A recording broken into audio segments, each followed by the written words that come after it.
आजच्या या पवित्र पावन दिवशी या पवित्र मातीमध्ये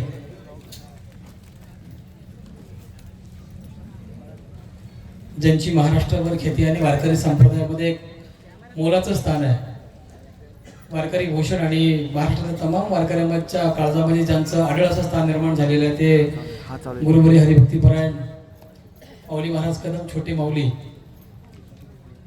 यांच्या अमृतवाणीनं आपण या ठिकाणी जगद्गुरु तुकोबारायांच्या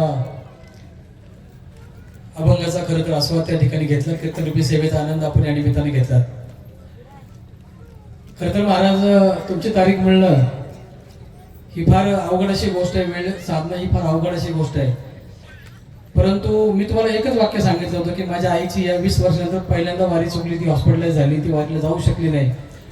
मला इच्छा आहे की मातृपितृ पूजन करायचे, संतांचं पूजन करायचे आणि वारकऱ्यांचा आशीर्वाद मला घ्यायचा आहे. आणि तुम्ही तो शब्द कानामध्ये साठवला आणि बाबाजी महाराजांना मी सांगितलं की मला तारीख महाराजांची तेवढी मिळवून द्या. आणि महाराज तुम्ही गाडीत बसलात आणि काय झालं, मला फोन आला की रविवार चालेल का सकाळची वेळ. मी तातडीने हो म्हटलो. वेळ अगदी कमी होता, कमी वेळामध्ये थोडंसं नियोजन मी करायला सुरुवात केली आणि आज हा सगळा जनसमुदाय या ठिकाणी उपस्थित आहे. महाराज मी कृतकृत्य झालो अशी भावना माझ्या मनामध्ये.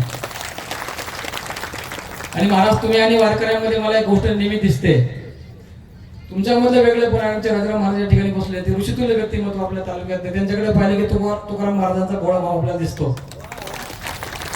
आणि आमच्या गुरुवारी असं म्हणायचे महाराज, मी डॉक्टर किसन महाराज साखरे यांच्या विचाराचा अभ्यासाचा थोडासा प्रयत्न केला. ते असं म्हणायचे की यथार्थ अर्थ वाहकता ज्या पदामध्ये आहे त्या पदाच्या द्वारा भक्ताचा किंवा श्रोत्याच्या हृदयामध्ये ओतण्याची जी क्रिया घडत असते तिला साहित्यामध्ये भावशांती म्हणतात. एका भावाला निवृत्त करून दुसरा भाव जागृत करण्याची भूमिका ही त्या साहित्यामध्ये शब्दामध्ये आपल्या वाणीमध्ये आहे. ती प्रसिद्धी मला या निमित्तानं झाली. कारण भगवंताने अर्जुनाला ज्यावेळी सांगितलं की अर्जुन म्हटलं हे युद्ध मला करायचं नाही, मी करूच शकत नाही, धनुष्य खाली टाकला रणांगण सोडून निघाला, त्यावेळी भगवंताने त्याला जे उपदेश केला ती भगवद्गीता आहे. आणि शेवटी तो असं म्हणतो की करिष्य वचनंतव, तू सांगशील ते. एका भावाला निवृत्त केलं, दुसऱ्या भावाला प्रवृत्त केलं, हे भगवंताने केलं. तीच काही शिकेमी महाराज आपल्यामध्ये आहे की आपण संप्रदायाला इतक्या मोठ्या उंचीवर घेऊन गेलात. आणि म्हणून आपल्या आशीर्वादाने आपण या ठिकाणी आलात, हे मला फार फार मनाला आनंद झाला. माझ्या आयुष्यामध्ये सगळ्यात मोठी गोष्ट माझे आई वडील या ठिकाणी आहेत. दोघे माझ्या आयुष्यामध्ये किती काळ राहिले असते माहित नाही, पण 2 मोठ्या आजारपणातून ते बाहेर आले आणि आज त्यांचं कृपाचित्र माझ्यावर आहे. म्हणून मी हे सगळं पाहू शकतो. अनुभव सांगणार आहे की माझा भाऊ, माझी भाऊजी, माझी पत्नी, माझं कुटुंब आणि सगळेजण या प्रसंगामध्ये उपस्थित आहे. आणि महाराज ही जी तुमची जी प्रवृत्ती आहे, जी काही त्यागाची समर्पणाची भावना आहे, ती माझ्या मनामध्ये अधिक उंचीवर जाते. कारण मी राजाराम महाराजांकडे ज्यावेळी बघतो, आयुष्यामध्ये आसक्ती संपलेली विरक्ती सुरू झाली, जीवनामध्ये काहीच नको आहे. म्हणजे भगवान सुद्धा 12व्या अध्यायामध्ये म्हणतात की कर्मफल त्यागम त्यागात शांतिरनंतरम. मला वाटतं भगवंताला सुद्धा माहित आहे की श्रेयो ही ज्ञान अभ्यासात ज्ञानात ध्यान विशिष्यते, ध्यानात कर्मफल त्यागात शांतिरनंतरम.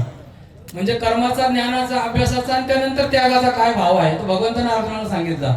महाराज म्हणतात त्या भावनेला हे महाराज या ठिकाणी जागतायत. आणि मला वाटतं हे सगळं संचित आहे की आपल्या आयुष्यामध्ये आपण जुन्नर तालुक्यामध्ये जन्माला आलो, छत्रपती शिवरायांच्या तालुक्यात जन्माला आलो, माऊली महावैष्णव ज्ञानोबारांचे पाय जिथे लागले तिथे आपण जन्माला आलो. तिथे आपण जर वारकरी पूजन नाही केलं तर आपण करंट ठरवलं, आपण आपल्या आयुष्यामध्ये काही राहणार नाही.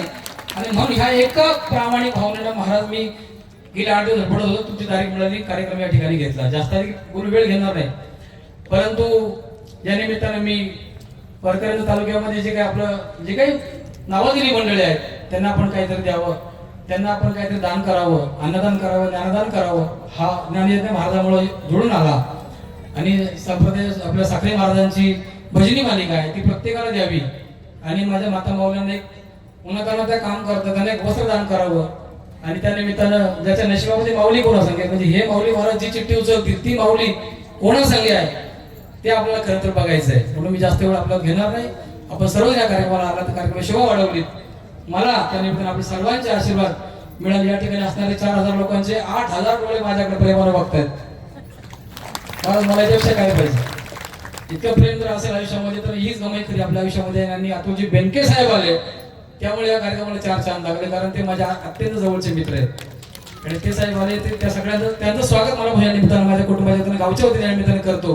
त्यांच्याकरता एकदा दोन टाळ्या आपण मनापासून वाजवा. कारण आपले बेंद्रे साहेबांनी मला आयुष्यामध्ये जीवदान दिलेलं आहे. कोविडच्या काळामध्ये साहेब मी असा शेवटच्या अवस्थेमध्ये होतो की मला ऑक्सिजन पुरत नव्हता. ते स्वतः हॉस्पिटलमध्ये होते ज्युपिटर हॉस्पिटलमध्ये. त्यांनी मला फोन केला की तू हॉस्पिटलमध्ये अडचण मला कळालंय, तू तुला बेड तयार केला ज्युपिटरमध्ये, तू ये. तो बेड मला मिळाला, मी जगलो. त्यामुळे ती भावना आमच्या मनामध्ये मैत्रीची फार उंचीवर आहे. त्यामुळे जास्त अधिक आता हे बोलत नाही. माझा भाऊ असेल, सगळी माझी बहीण या ठिकाणी ती हांडी परिवारामध्ये उमरमध्ये दिलेली, ती मुंबईहून आलेली कार्यक्रमासाठी. माझी मावशी आणि सगळे नातेवाईक परिवार आले आणि सगळ्या माता मावल्या आल्या ज्या हाकेवर त्या ठिकाणी सगळ्या आल्यात. त्यांना सगळ्यांना त्यांच्या पायावर नतमस्तक होतो.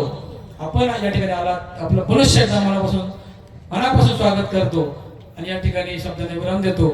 आणि मला वाटतं यानंतर बोल ना.